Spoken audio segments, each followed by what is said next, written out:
Kĩama kĩa arutani KNUT nĩgĩkenereire riboti ya kamĩtĩ ya mwanya ya kwendekithia mogarũrũku rũhonge-inĩ rwa gĩthomo ĩrĩa ĩkinyĩtio kũrĩ President William Ruto. Kĩama gĩkĩ kiugĩte mendekithia marĩa kĩaheanire kũrĩ kamĩtĩ ĩyo nĩ makuruhanĩtio riboti-inĩ ĩyo na gũkenera atĩ ikinya rĩa kwendekithia thukuru cia junior secondary ithiĩ na mbere gũthomerwo thukuru-inĩ cia mũthingi. Oho nĩ makenereire ikinya rĩa kũnyihia subject iria ithomithagio mutaratara-inĩ wa CBC. The Presidential Working Party domiciled junior secondary in primary schools.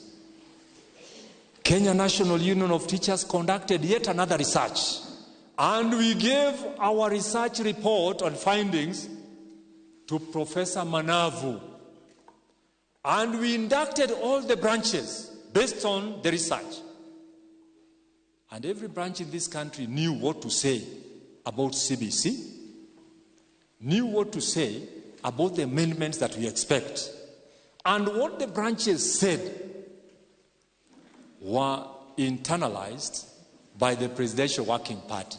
KNUT will succeed every other time on the premises of research that we do to have a proper position. CBC now has grade 7, grade 8 and 9 domiciled in primary schools under one head.